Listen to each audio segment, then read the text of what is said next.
Bonjour à toutes et à tous, merci d'être fidèles à notre rendez-vous hebdomadaire des chroniques de la cour des Tudors. Nous parlons des événements majeurs qui se sont produits dans cette dynastie de 1485 à 1603. Toutes les chroniques sont recensées dans mon ouvrage, un ouvrage de 600 pages qui vous présente les événements majeurs de cette dynastie au cours de ses 118 ans. Et chaque semaine, je choisis des événements phares que je vous présente et que je détaille. Donc cette semaine, je vais vous parler des funérailles d'Henri VIII, de la naissance de sa première fille Marie Ière, de la mort d'Éléonore de Habsbourg, qui était la sœur de Charles Quint et la seconde épouse de François Ier, notre roi de France, et du couronnement d'Édouard VI, le fils d'Henri VIII.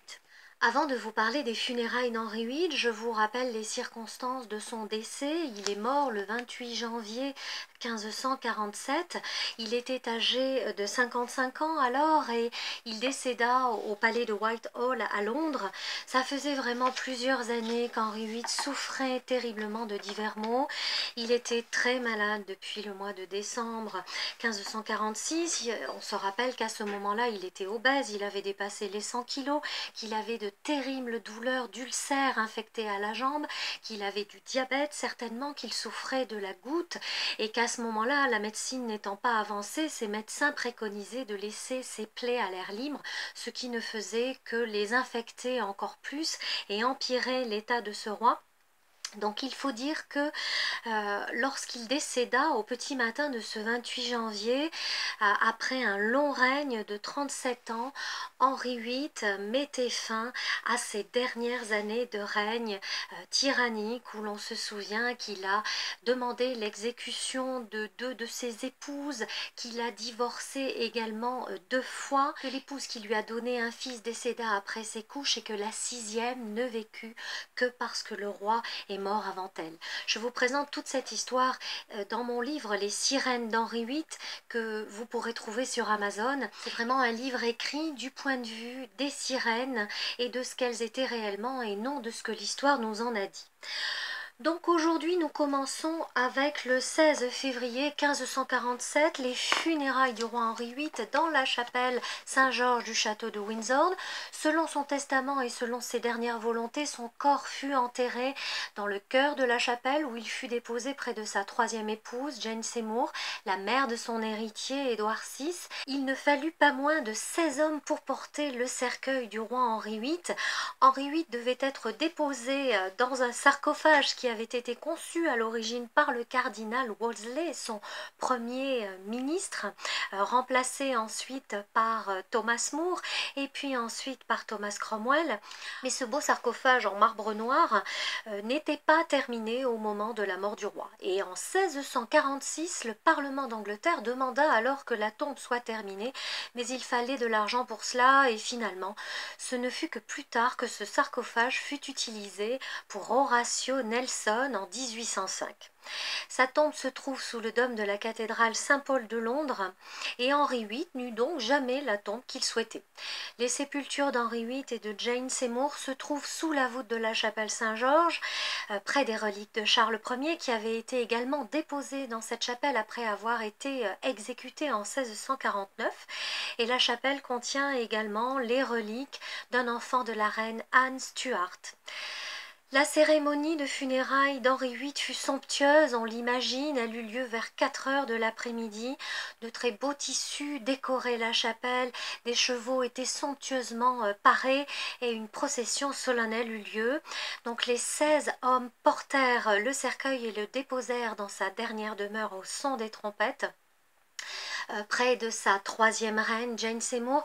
C'est Jane Seymour qui remplaça Anne Boleyn et il semble que ce soit la reine qu'il est le plus aimé. Le plus aimé parce qu'elle fut celle qui lui donna l'héritier mâle tant attendu, mais on sait que pour autant il aima profondément Catherine d'Aragon, qu'il aima passionnément Anne Boleyn, et c'est vrai que la passion amoureuse a été destructrice dans leur cas. Ce fut un véritable amour pour Jane Seymour qui était l'opposé d'Anne Boleyn. Elle était calme, elle était douce, elle était posée, elle était finalement tout ce que le roi attendait d'elle.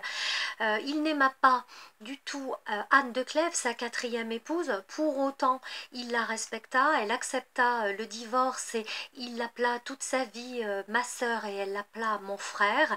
Il fut de nouveau très amoureux de Catherine Howard, cette petite jeune dont nous avons parlé la semaine dernière, sa cinquième épouse qui fut elle aussi décapitée à la Tour de Londres. Ils avaient 30 ans d'écart et puis il aima certainement d'un amour, de tendresse, et bien sa dernière reine, Catherine Parr. Donc voilà pour le 16 février 1547, ces funérailles en grande pompe dans la chapelle Saint-Georges du palais de Windsor. Le 18 février 1516, eh bien, ce fut la naissance du premier enfant vivant et en bonne santé du couple Catherine d'Aragon et Henri VIII. Alors effectivement, ce n'était pas un garçon. Le roi espérait quand même encore avoir des fils après cela. Après 7 années de mariage et plusieurs fausses couches, eh bien Catherine arriva enfin à donner naissance à cette petite fille en bonne santé qui est arrivée au palais de Greenwich à Londres et elle fut prénommée Marie en l'hommage de sa tante, la sœur cadette d'Henri VIII, Marie Tudor. Donc on sait par les chroniqueurs de l'époque que c'était une petite fille qui était petite mais qui était jolie et ce fut une immense joie pour sa maman. L'ambassadeur vénitien Sébastien Justinian félicita le couple, félicita le roi qui lui répondit qu'avec la grâce de Dieu, eh bien ils auraient certainement un fils la prochaine fois.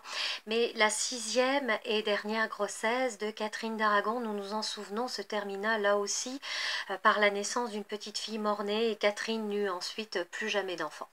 Donc Marie fut baptisée le 24 février 1516 dans la chapelle des frères franciscains à Greenwich.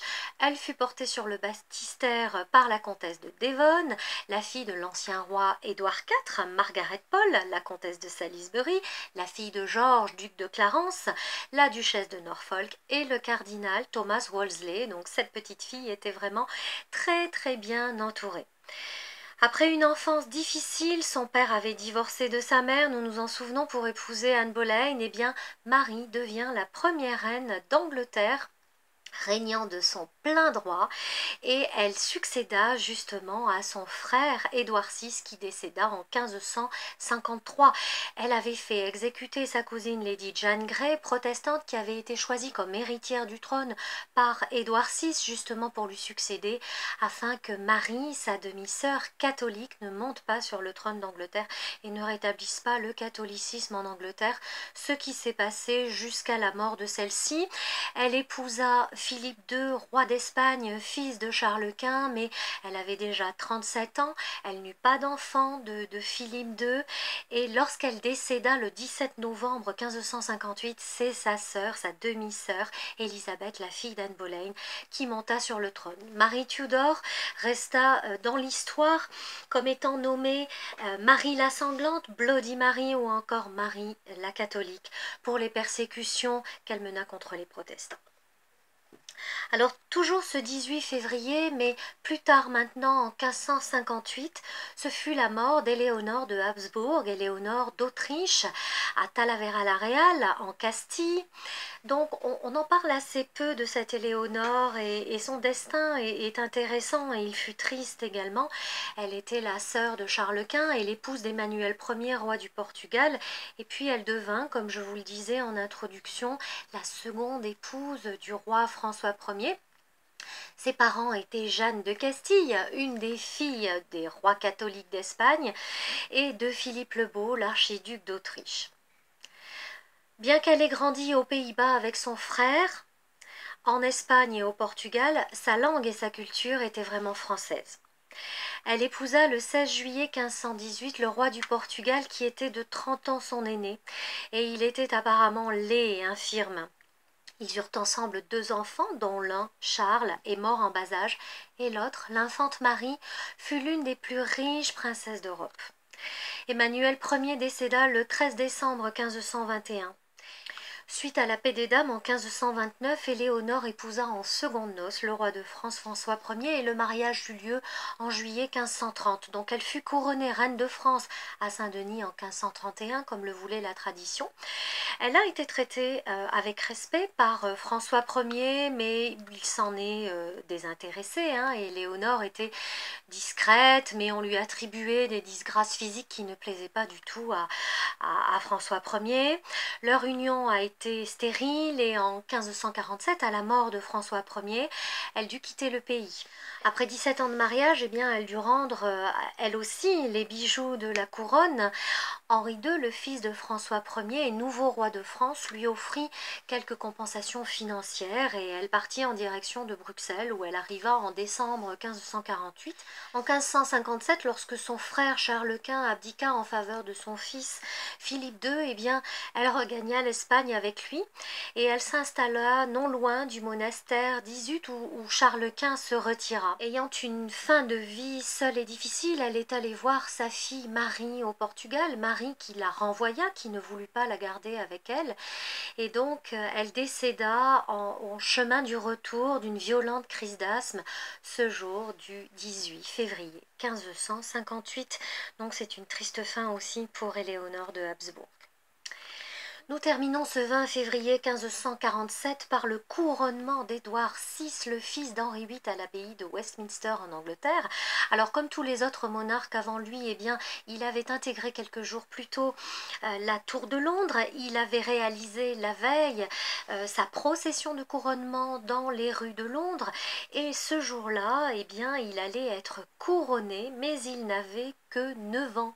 Alors ce que l'on sait, c'est qu'il était habillé de velours blanc brodé de fils d'or et d'argent, avec des nœuds agrémentés de perles, de diamants, de rubis, de pierreries, qu'il avait une tenue dorée, une cape dorée. Il était vraiment un enfant roi absolument magnifique. La procession débuta avec les messagers du roi, les gentilshommes du roi, les trompettistes, les chapelains, les écuyers, tous en pied. Vous savez, c'est finalement pareil pour toutes les processions dont nous avons précédemment parlé. Ensuite venait la noblesse à cheval, les membres du conseil, les ambassadeurs étrangers, et la fin du cortège se termina avec le jeune Édouard escorté par son oncle Édouard Seymour, le lord protecteur et frère de Jane Seymour, la troisième épouse du roi, qui portait la couronne. Et puis il y avait également John Dudley, le comte de Warwick, le duc de Suffolk qui portait l'orbe, le globe en or, le globe royal, Henry Grey, le marquis de Dorset, le père de Lady Jane Grey qui portait les sceptres. Ils étaient suivis par Anthony Brown, le maître des écuries du roi, les hommes de main, les gentlemen de la chambre privée du roi, les soldats. Donc vraiment, la rue de Cheapside à Londres était magnifiquement décorée de tissus et vers 9 heures du matin, eh bien, notre Édouard quitta le palais de Whitehall en barque vers l'abbaye de Westminster en vue de son couronnement. Il faut savoir que les 12 heures de célébration généralement nécessaires pour le couronnement des monarques d'Angleterre avaient été réduites à 7 heures puisque Édouard n'était qu'un enfant, il n'avait que 9 ans et les rites de couronnement furent également adaptés par l'archevêque Thomas Cranmer pour une cérémonie réformée. Édouard fut donc le premier roi à connaître une cérémonie de couronnement adaptée à la religion réformée et à avoir été sacré chef suprême de l'Église d'Angleterre comme son père Henri VIII avant lui s'était déclaré en 1532, mais sous le coup de la religion réformée. Le couronnement de ce jeune roi, eh bien, comme pour les autres, se termina par un banquet, par un grand bal dans le grand hall de Westminster, ce hall absolument extraordinaire, et il fut suivi également par 2 jours de fêtes et de tournois. On termine vraiment notre semaine sur une note joyeuse.